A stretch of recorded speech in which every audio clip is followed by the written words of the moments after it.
पाहिजे कळते ती म्हणावं.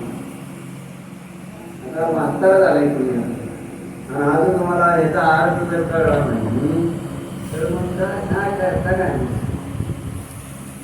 आणि कळवायचे नसते.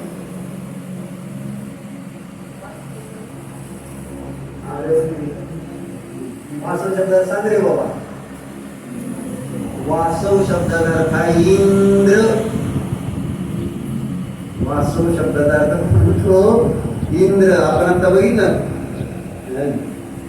कसंदेहो यदुपलभते वासव श्री प्रभुत्वम, म्हणजे इंद्र पदाची प्राप्ती होते ह्या नमोकार मंत्राच्या जाप्याने जल्पाने, असं तिथं सांगतो.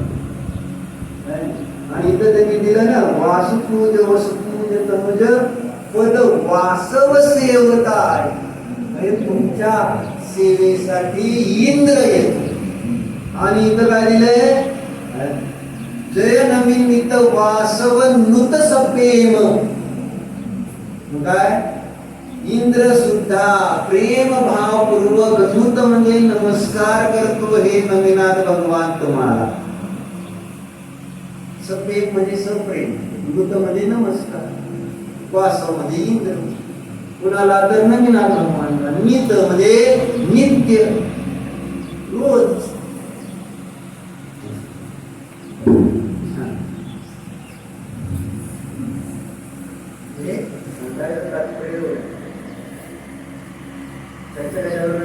भुक्ती मुक्ती दाता, भुक्ती आणि मुक्ती दातार असा शब्द वापरतो.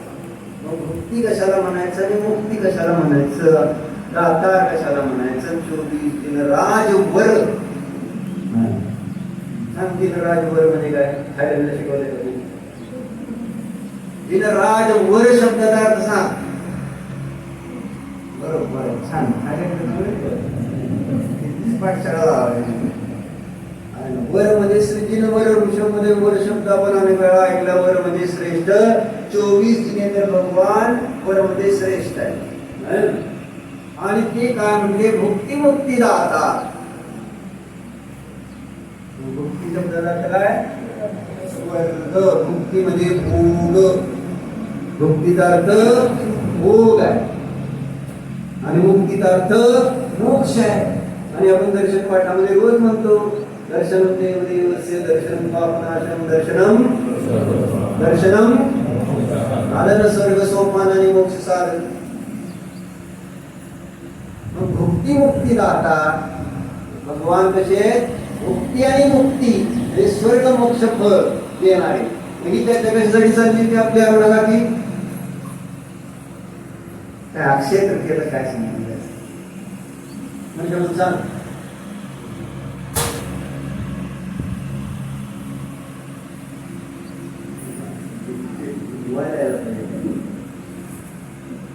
काय सांगा.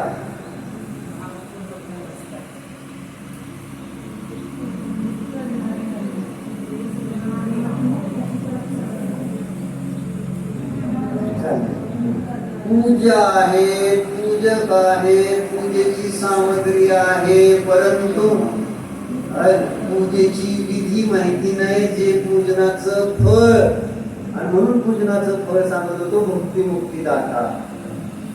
स्वर्ग आणि मोक्ष हे पूजनाचं फळ आहे असं सांगितलं. पण स्वर्ग आणि मोक्ष हे पूजनाचं फळ केव्हा मिळेल, की पूजक असल्यामुळे, पूज्य असल्यामुळे, त्या पूजेची सामग्री असल्यामुळे मिळणार आहे.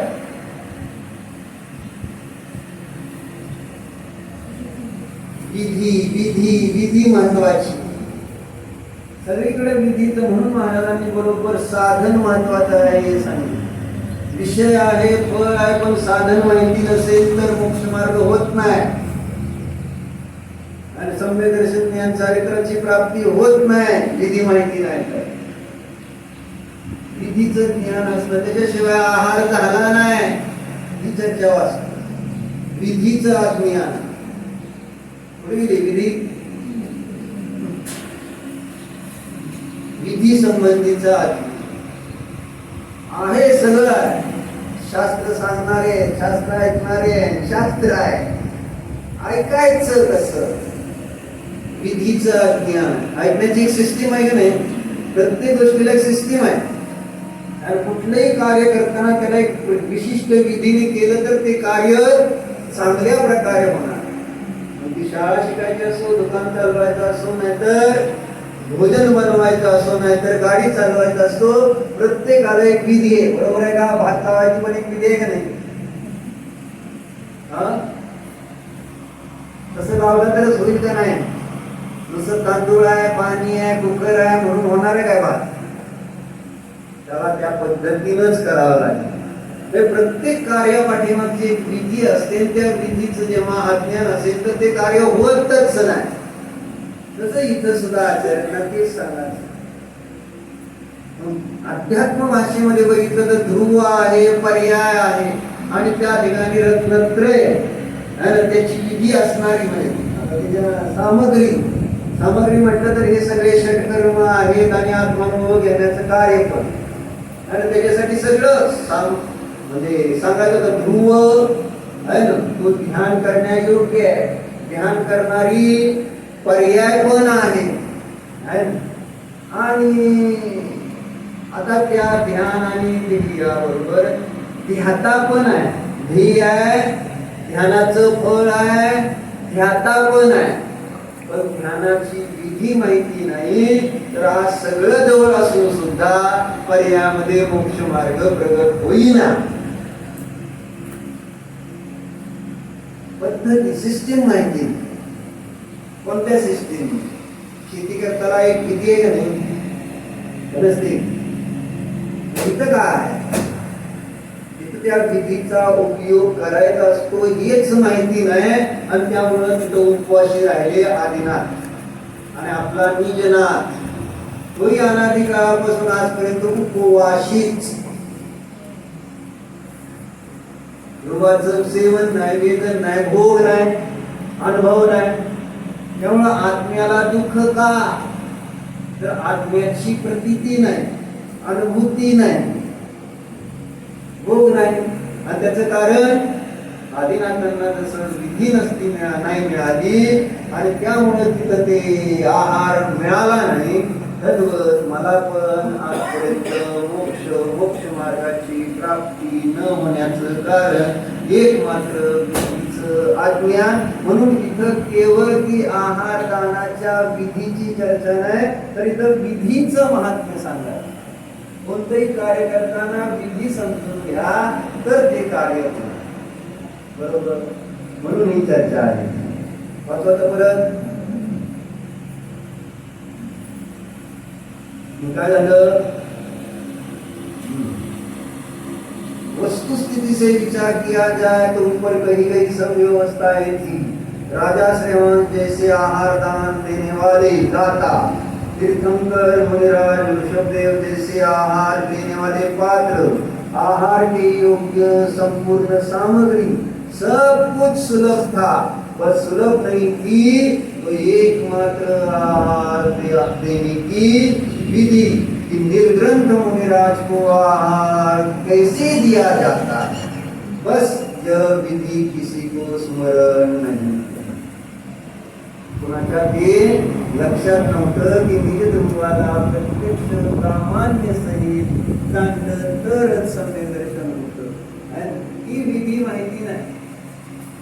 बाकी सगळी चर्चा करते, निज ध्रुवाची चर्चा करते, निज ध्रुवाला जाणल्यानंतर मोक्ष फळाची, अतिंद्रिय आनंदाची, रत्नत्रयाची चर्चा करते. त्याला सहचर जी सामग्री आहे त्या सगळ्या सहचर सामग्रीची चर्चा, महाव्रत, अनुव्रत, ते पूजा आदी जे काही त्या ठिकाणी बाह्य सहकारी कारण आहेत त्या सगळ्याची चर्चा आहे. परंतु जे साधकतम साधन त्या निध्रुवात्माला जाणण्याचं प्रत्यक्ष प्रामाण्य सहित आपल्या आत्म्याचा अनुभव जे आहे त्याचं अज्ञान म्हणजे साधनाचं अज्ञान असल्या कारणानं विषयाचा भोग घेता येत नाही आणि विषयाच्या भोगाच्या अभावामध्ये अतिंद्रिय आनंद फळ मिळत नाही. म्हणून त्या विधीचं ज्ञान आपल्याला महाराजांनी करून दिलं.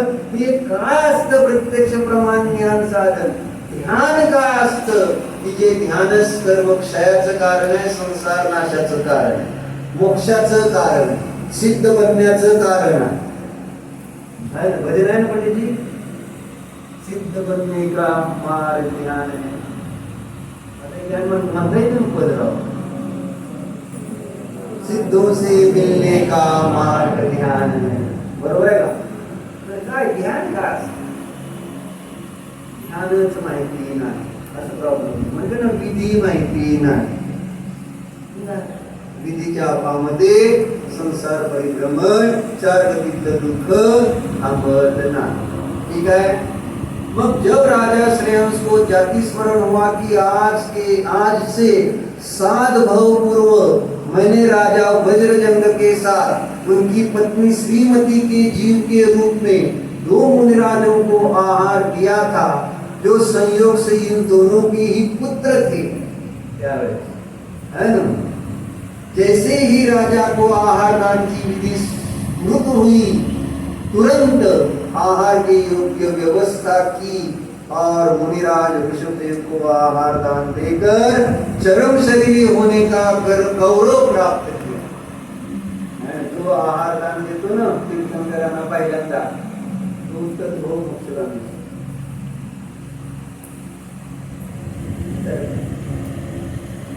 आहार दिला तर मोक्षाला जातो. काय नाही बघ, काय बाकी करू नका.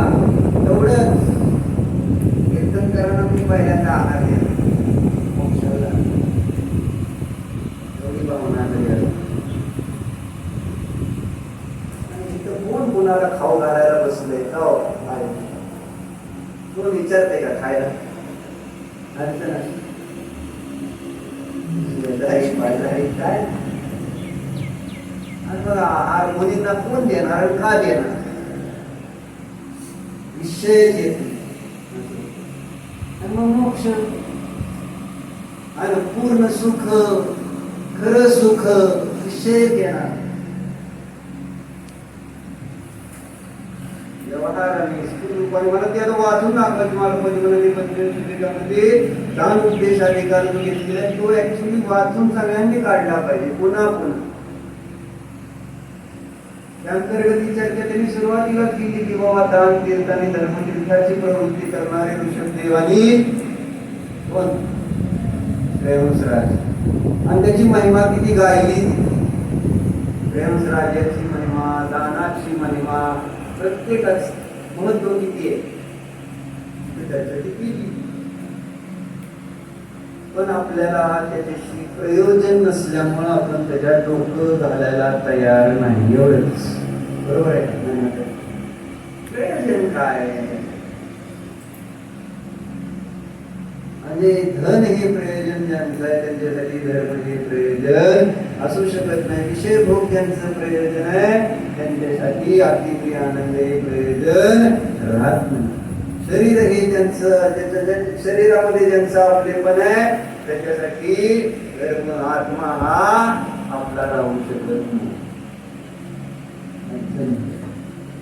म्हणून शरीरातली जोपर्यंत एकत्व महत्व बुद्धी संपत नाही, विषय भोगातली सुखबुद्धी नष्ट होणार नाही, तर त्या ठिकाणी आपलं कल्याण होणार नाही. हे पक्क करा. म्हणून म्हटलं ऐकताना एक ऐकायची विधी आहे. त्या विधीने ऐकलं तुम्ही कुठं तरी कान ओढून नाही. काय ओढलं पाहिजे? काय ओढलं?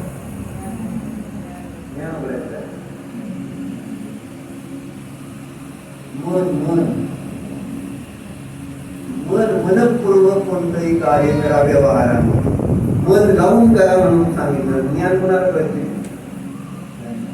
मन लावून काम करा. ऐकायचंय तर मन लावून ऐका. पूजा करायची तर मन लावून करा. कारण दुकानदारी, संसार आपण मन लावून केला. बरोबर आहे. फिरायला मन लावून गेला का मन इथं सोडलं? मन कुठं होतं? इथं होतं ना. मन तर घेऊन जायचं का? सगळं तिकडं मन, वचन, काय, सगळं.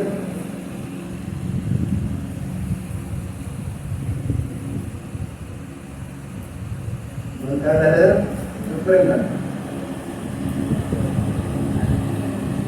चरम शरीरी झाला. कोण? श्रेयांसराज. मग ही चर्चा वाचतोय कसलं की अजून सांगितलं का अक्षय विशेषण का आलं प्रगती उद्या वाच तेच वाचणार आहे मी आम्ही नाही वाचणार सोमवार आहे हात वाच